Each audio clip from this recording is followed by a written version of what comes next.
kayo mismo yung gagamit itong projector, mapapahanga kayo kasi nga napaka-sharp, napakalinaw niya. Para ka na rin may TV or may sinehan sa loob ng bahay mo kasi nga napakaganda niya mag-project. So mga ka-Mindtech, mag-unbox tayo ng pinadala ni Fanfox Company. So salamat Fanfox sa pagpapadala nito at i-review natin to, titingnan natin kung ano nga ba yung kayang gawin itong ating portable projector na pinadala nila. So itong brand na to is Fanfox Enjoy the Life. So ito yung box niya. So Veno Flip Projector, 360 degrees spin view from any angle. So napakabangis. Then nakalagay din dito sa may karton, defining big screen home movie light, 150-inch yung kaya niya i-project. So unbox natin. So syempre pagbukas mo ng box, hindi mawawala yung kanyang styrofoam para secure talaga yung product nila. So alisin muna natin to, mamaya na to. So meron ditong cable wire. Ito yung ginagamit or nilalagay dun sa may projector at ipa-plug sa may 220 volts na outlet. Then meron din ditong HDMI cable. So ito yung ginagamit kung halimbawa gagamitin mo yung projector sa laptop or sa TV using HDMI. So ito yun. Bukod dun, meron pa din siyang isang HDMI cable pa rin. So dalawa yung HDMI niya. Yung isa maliksi lang at ito is medyo mahaba. Then hindi syempre mawawala yung kanyang manual. Kailangan to para malaman natin kung paano gamitin at i-operate itong projector. Then bukod doon, hindi mawawala ng remote control. So kailangan to dun sa projector para makontrol natin. At last but not the least, ito na yung kanilang Veno Flip Projector ng Fanfox. So napakabangis niya. Napaka-elegant ng design. So tinanggal ko na yung plastic. So kung makita nyo, napakabangis niya. Andito yung lens sa pinakaunahan. So take note na mga ka-Mindtech na dapat wag nyo hawakan yan para hindi magasgas, para malinaw yung pag-project niya. Napakaganda, napaka-sturdy ng look niya. Matibay siya tingnan. At covered din siya ng plastic at styrofoam. So tinanggal ko na yung foam. Ito na lang natitira yung plastic, hindi ko muna tinanggal kasi nga pag ipapatong ko siya, hindi magagasgas. Then dito sa gilid, makikita niyo yung parang exhaust fan niya, dito lumalabas once na umiinit na yung ating projector.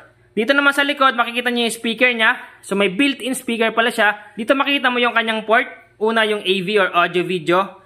Then meron din ditong USB port, HDMI port, yung kanyang IR or infrared. Dito itututok yung remote para makontrol at yung kanyang headphone jack. So dito naman sa baba, dito mo ipa-plug yung cable wire kanina para magka-power itong ating projector. So makita nyo, napaka-sturdy, napaka-forma ng look niya, kakaiba sa mga ordinary na portable projector. At tinawag siyang 360 kasi pwede mo siya i-flip ng 360 degrees katulad nito. Kung gusto mo iangat, pwede mo siya iangat.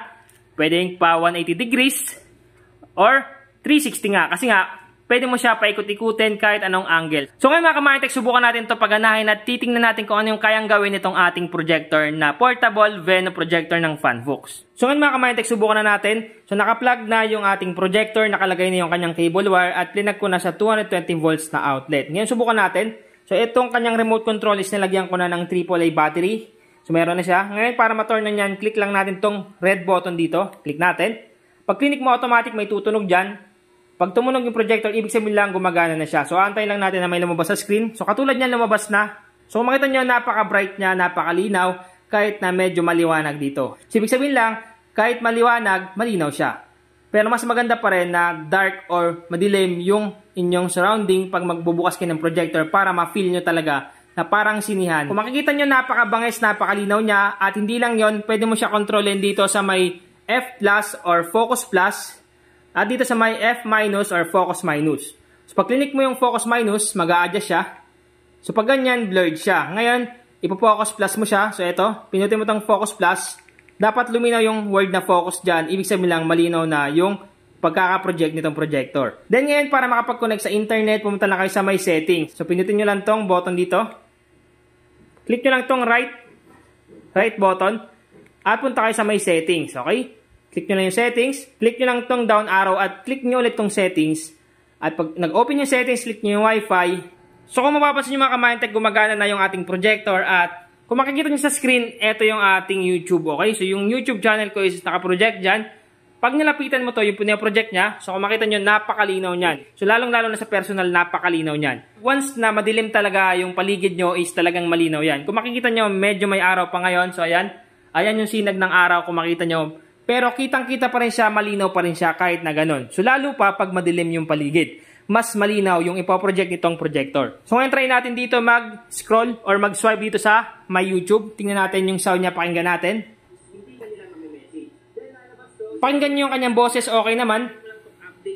Takasan natin.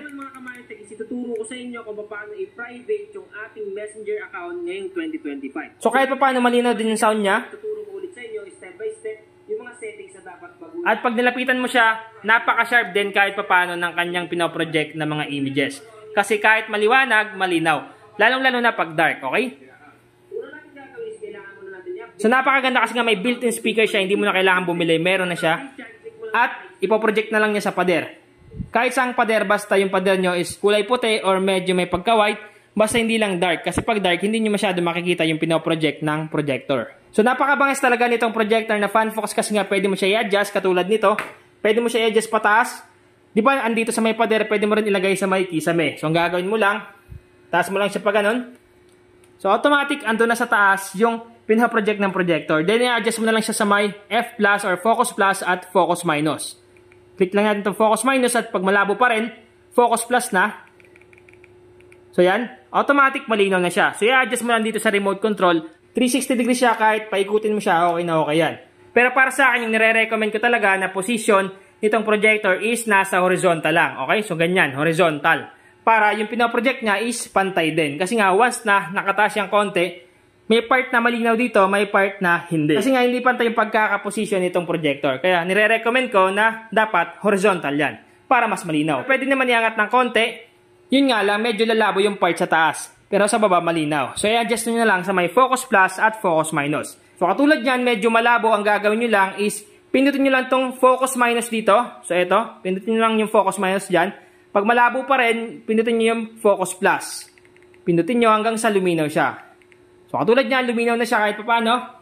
So, pag lumapit ka, malinaw yan. Nagiging malabo lang mga kamanitek tingnan sa camera kasi nga may sinag ng araw. So, yan yung sinag ng araw. Kaya medyo malabo tingnan. Pero kung sa personal, kayo mismo yung gagamit itong projector, mapapahanga kayo kasi nga napaka-sharp, napakalinaw niya. Para ka na rin may TV or may sinehan sa loob ng bahay mo kasi nga napakaganda niya mag-project. So, sa mga gusto bumili nitong ating projector na portable ng Fanfox, itong Venoflip Portable Projector, andyan sa may description box yung link ng shop nila. Doon na lang kayo bumili. So yung price niya mga kamanitex hindi ganong kamahalan at hindi rin mura. Sakto lang, nasa middle lang yung kanyang price. Yung price niya is nagre-range ng 4,000 plus. So kahit papano sa 4,000 plus, makakaranas ka na parang may sinihan sa loob ng bahay mo. Kung gusto mag-order nito, nasa description box yung link. Check na lang yung kanilang shop. Sana nakatulong tong vlog ko ngayon. Once again, Manitech PH, thank you and God bless all.